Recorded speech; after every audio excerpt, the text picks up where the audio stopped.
All right, welcome back to another bonus video. In this session, I've got a special guest with me. We've got Taylor Southwick, who is a colleague of mine from the DevDiv customer engagement team, and Taylor's going to be talking to us more about the System.Web Adapters. You probably remember, if you watched the previous videos, that while we were upgrading eShop, we used the System.Web Adapters to allow us to take a class library with System.Web dependencies and compile it for .NET Standard and share it between our old and new applications. It also was useful for some of the APIs just in our business logic as we moved classes over to ASP.NET Core. And then we used some of the new functionality in System.Web Adapters to share session state and auth. But we never got a chance to really go deep into everything that the adapters can do. So Taylor, who knows all about them, is going to give us a little more in-depth look at the System.Web Adapters and especially talk about the way you can use those adapters to enable bringing code over that previously was using System.Web's session APIs and get that code working for ASP.NET Core. So welcome, Taylor. I'm happy to have you here for the video. Thanks, Mike. Yeah, so I think that's all I've got. So let me go ahead and share your screen and you can take it away. Okay, so I'm starting with a similar application as what Mike's been using. It's not the eShop exactly, but it is very similar. There's some code that I've pulled from it to get kind of bootstrapped up with a framework application as well as a ASP.NET Core application. So let me walk through a little bit of what this application looks like. You'll notice a lot of similarities. So I've started off with the ASP.NET Core side. And here we've set up the System.Web Adapters with the JSON session serialization. And then we've hooked it up with a remote app client that is going to be connecting to our backend with a session client configured. Nothing else really besides a single endpoint that is going to surface some session. And as Mike mentioned, in this video, I want to dive a little bit deeper into some of the configuration that you can do with session and how you can use that to migrate at different stages through your process. So if we jump over to the global.asax, you'll see a similar setup again as eShop, where we have System.Web Adapters configured with a JSON session serializer, and we've set up the remote app server with a session server. So that's pretty much it as far as the System.Web Adapters at this point. So let's run it, and I'll show you what this endpoint's going to do. As it starts up, it's going to be connecting over to that ASP.NET Framework application, which is what this page here is. But if I hit this session API, it's going to do what Mike has talked about with the remote session, where it's pulling out the name of the server as well as the time that the session began. Okay, so we're going to start with that. But what I want to show first is how can we customize some of this session. We ship Inbox the ability to register keys and such for JSON serialization. However, that's not always the most performant way that you may want to go about doing session serialization, especially if you may have complex types, if you have types that you want to serialize in a certain way. So we have a way that you're able to hook into that on both sides of the ASP.NET Core application and the ASP.NET Framework application to customize this. So I'm going to create a new project that's going to be a .NET Standard library. So we're going to have this new project be custom serialization. And we're going to target .NET Standard. This is so that we can have this work on both the framework and the core application. The first thing that we're going to need to add to this project is a reference to the System.Web Adapters. So we'll come over here and we'll look at the System.Web Adapters. And there are 4 packages available. So let me talk a little bit about what each of these packages are for. Most of the time, you will use the System.Web Adapter class, this package, in your class libraries. This is what provides access to the System.Web.HTTP context types themselves. This core services class is then used for the ASP.NET Core application. It provides the infrastructure that hooks into all of the ASP.NET Core middleware, and services. This framework services is a package that is added to your ASP.NET Framework application. The one we're going to be using here is this abstractions. Both core services and framework services use this abstractions library in order to have some shared services and logic.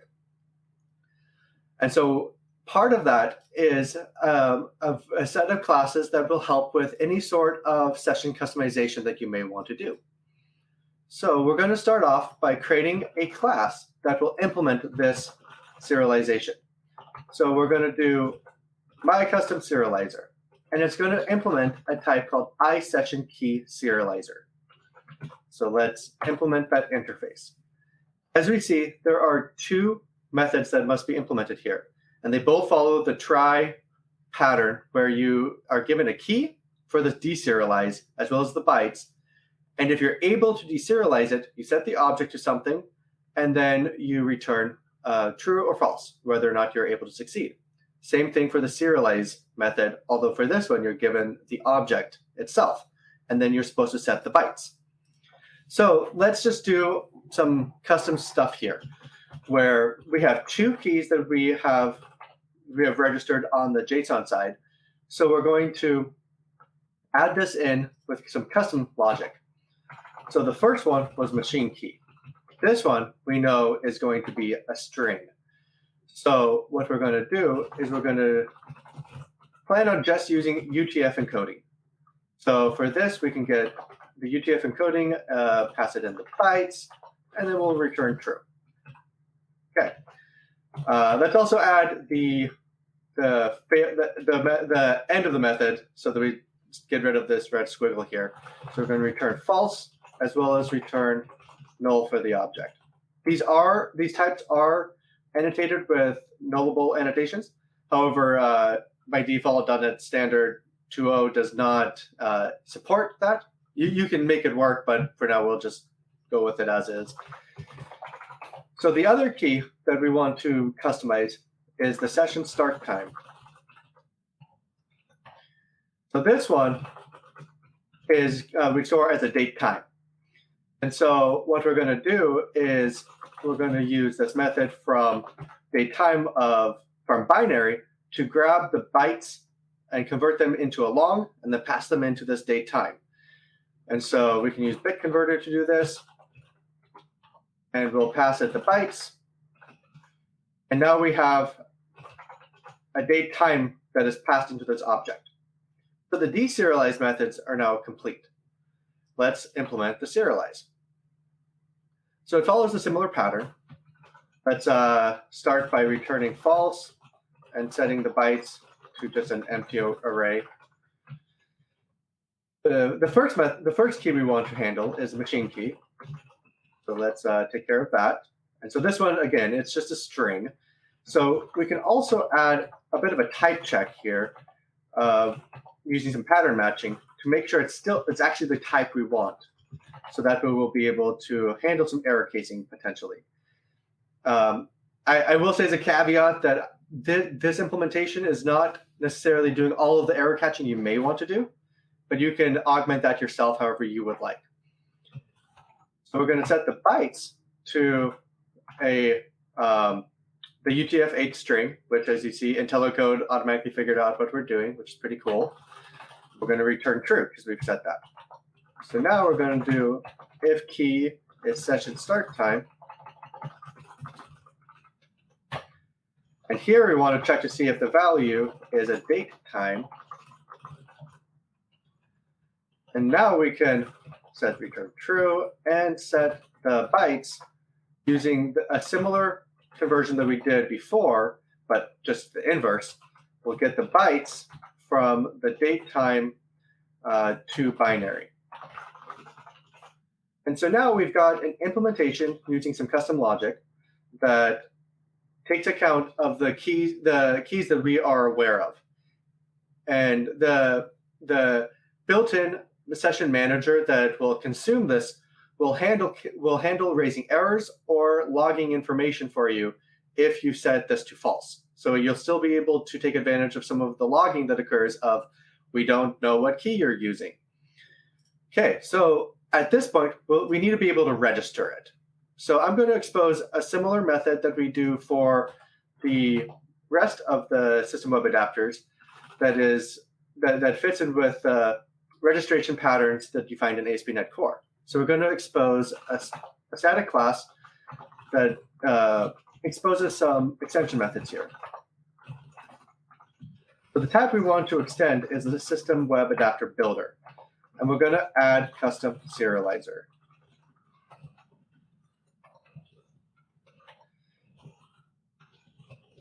So off of the builder, we'll grab the services, which this is the iService collection that you would register services with. And we're going to add a transient of the iSession key serializer with the myCustom serializer. And then we'll return the builder. The session manager itself will cache whatever the session key is. So you could put singleton, but if you do transient, then it's not being stored in the dependency injection system, and the session manager itself will manage it. So we've now got the ability to add a custom serializer. So now we need to add a reference to each of these. We need to add a reference of this assembly we've created into each of the consuming projects. So we're going to add a reference to the framework application.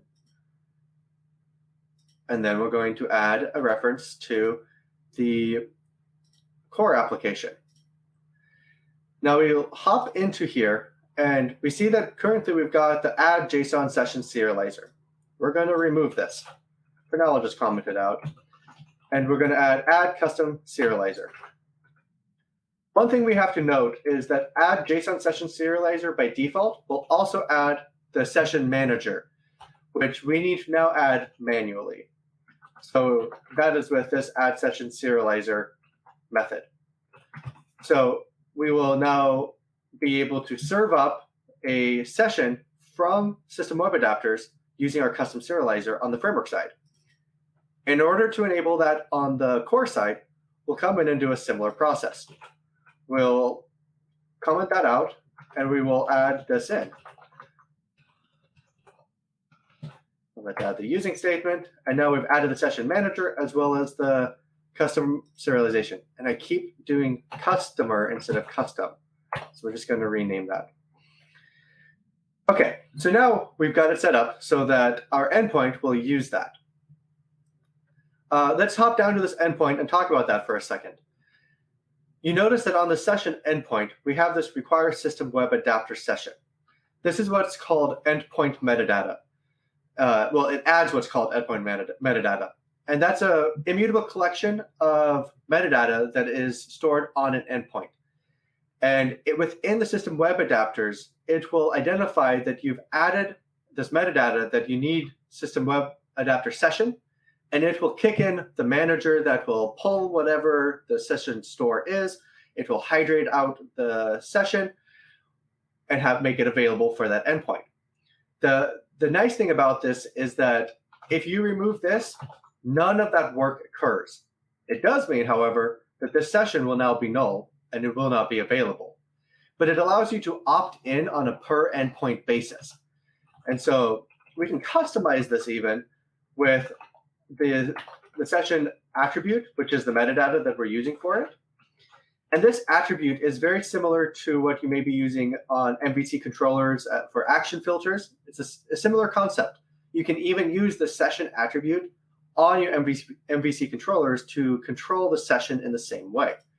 So what I wanted to configure here is specifically, I want it just to be read-only. We're not going to be needing to do any sort of writing with this. And so this will prevent us from locking any session on the server. It will prevent a lot of work on the ASP.NET Core side. And so if possible, it's a much more performant way of using session if all you need is to have it read-only.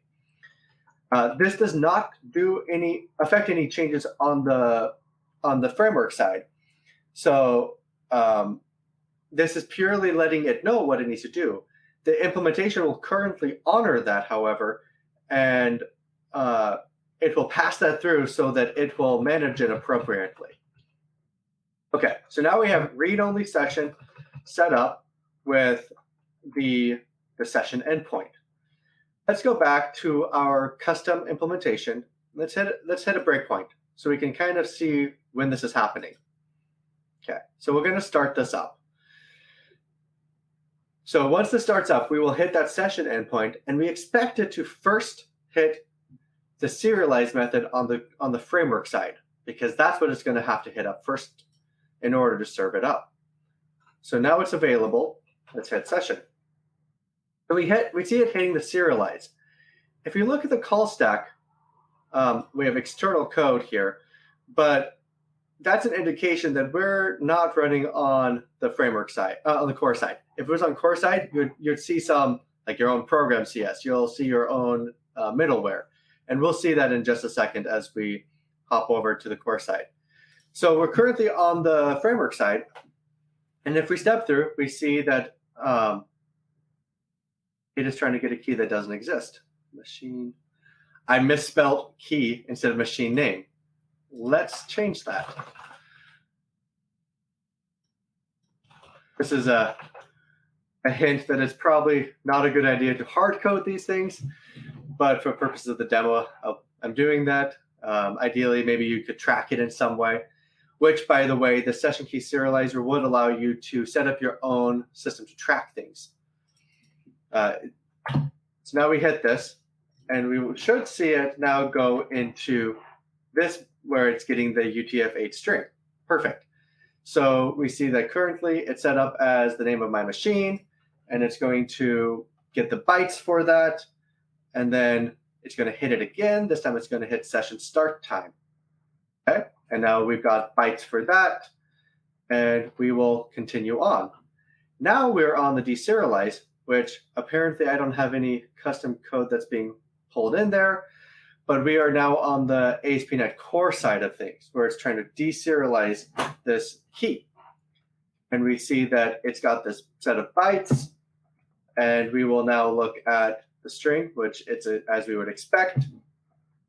And now the session start time, it's grabbing that, converting it, and it's going to move on. So I'm going to remove these breakpoints so we stop hitting them.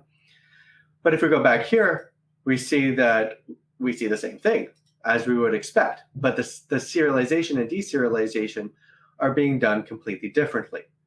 So this provides a lot of power for you to hook in and customize this however you want. Okay, so that's one of the customizations you can do.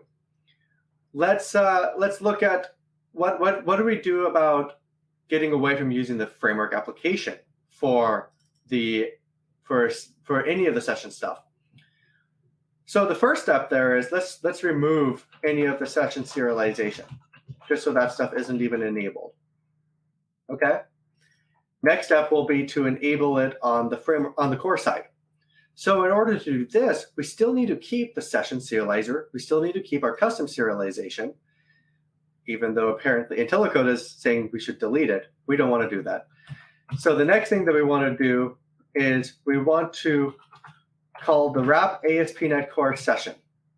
What this is going to do is it's going to provide an implementation of the session serializer that will enable it to wrap the ASP.NET Core iSession interface.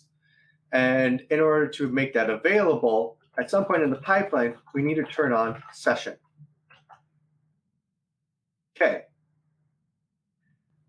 Now we don't have session being set anywhere. If you remember in the global.asax, we had this event that was being fired whenever a new session began.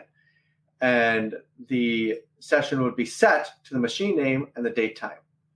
On ASP.NET Core, we don't have that event available. So what we want to do instead is we want to set up our own custom middleware that will handle this for us. So let's set that up here. We want to make sure to do it after we've called the use System.Web Adapters, because that's where the session will be set up. And so here we want to grab this code that will convert the context into the System.Web representation. Let's call the next middleware just so we don't forget. At this point, we want to check to see what if we should set it. So we're going to do that by checking the session, and we're going to do it if the count is 0. And if this is the case, we're going to set the session to have machine name, and we're going to set it in a similar way that we did on the other machine. Let's set the session start time as date time dot, oh, not date only, date time, and we'll set it to UTC now. So now we have our own middleware that will make sure that we've got some values in the session if it's not already there. We're going to change this back to using read-only to false because now we manage it ourselves, and we want it to be saved if we're going to be using it. So at this point, it's going to set a new session value if it doesn't exist, and then we'll be able to serve it up and use it later on in the pipeline and the session. So we can also go ahead and get rid of all this stuff. We don't need that anymore.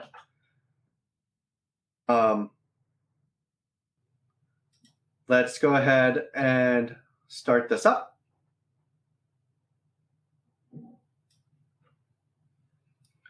It's still starting up the framework application in the background, but it's not going to be using it in order to serve the session.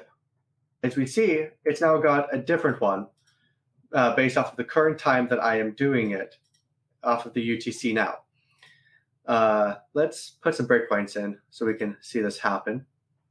So I'm going to put some breakpoints on both of these middleware, and I'm going to start a in private session so we can try it out again. And we'll see that now we're hitting a new session, and it's going to have machine name, session start time. It's going to set those for us. And now it's going to grab it and grab the session from it.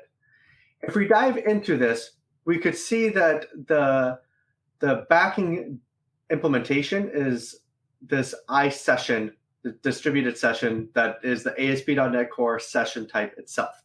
So we're delegating just down to that. The layer that ASP.NET Core, well, the System.Web Adapters themselves are doing is mostly the serialization and deserialization layer. So we can continue on, and we'll see that, there we go. It's surfacing this new session information. Okay, so as we've seen in this, we've now moved away from using session on the framework application. Let's say that we don't have anything left on the framework application. At this point, we can now get rid of the reverse proxy. We can remove that from even being put into the endpoint selection, any services for it, and let's just launch the ASP.NET Core application. I'm going to remove these breakpoints. We're just going to launch the ASP.NET Core application. So now it's not proxying back to the framework application. We don't have anything on just the slash endpoint. That may, for whatever use case, maybe that's okay. Let's hit the session. We're still getting the information. We have successfully migrated away from the ASP.NET Framework application to using just an ASP.NET Core application. Very cool. I'm going to jump in here just to clarify that, Taylor, because that's really cool. So what you're doing is you're still using the old System.Web style APIs. So code that you brought over from your old project doesn't have to change, but you're storing it in the ASP.NET Core Apps session, right? Correct. Well, the ASP.NET, yeah, the ASP.NET Core session is the owner of that. So you could configure that however you want. Right. So this is a little bit different than what we did originally, where the session was actually stored in the ASP.NET app, and it got it remotely. Now it's all in the core app, so we've sort of made that transition. But you still are able to keep your code as it was, for now, which makes it a little bit easier. Very cool. Exactly. Right. There are considerations with this, of course. The ASP.NET Framework session concept had some peculiarities that are not available in ASP.NET Core out of the box. that one of the main ones that people may not even know that they're taking advantage of would be the locking mechanism, where when you have a writable session, it's actually holding a lock to that, so you don't have two things having a writable session at the same time. Mm-hmm. That does not exist in ASP.NET Core at the moment, and so that's one of the challenges with migrating to ASP.NET Core session concept, that you may not know you're taking advantage of certain things that ASP.NET Framework's doing, but if you can migrate to using this pattern and it works, then you're great. You may start encountering some race conditions that you'll have to track down, and hopefully we'll come up with some guidance around that as time goes on. We have more examples of people doing that, but this is a good process to go through of moving away from using the ASP.NET Framework implementation. One of the backlog items that we do have is, once you've moved to this, what if you still need to use session on ASP.NET Framework? So we have a backlog item of how can we use session on the core side, and then do the inverse of what we've been doing with the remote app of querying it, but rather sending session along with it. So then that session becomes hydrated on the ASP.NET Framework application, but it's not something that is currently available. So there's a lot of possibilities here, but what I'm hoping to show here are some of the building blocks that are available to customize what's happening here. Mm-hmm. Yeah, that makes sense. And I liked also the earlier demo where you sort of customized how session items were serialized and deserialized, because in that case you knew which items you had and you were specifically serializing them in particular ways. Like, we know that this is going to be a string and it's going to serialize like this, and we know so you could be super efficient. Mm-hmm. But then another use case would be, even if you didn't want to be very specific about how each individual item gets serialized, you still could, just have an alternate implementation besides the JSON serialization. If you wanted to serialize in some other way, you could do that as well. It would end up being very similar. So there's a lot of flexibility there. This would also help with scenarios that I've heard of, where customers will have session keys that are not non-deterministic. So you might have some pattern that is being used to generate keys on the fly. All right, cool. So thank you, Taylor. That was a really cool demo of the way that we can use those session-related APIs in the System.Web Adapters in a little bit more sophisticated ways, to sort of customize the way that we're understanding the keys that are registered, the way that we're serializing and deserializing session state, and even, making it so that you don't even have to go back to the ASP.NET app to get your session. You can use the System Web structure, like that shape of API, and still have everything locally. So, all right, Thank you very much. I hope to have you back to talk even more about System Web Adapters in the future. Thank you.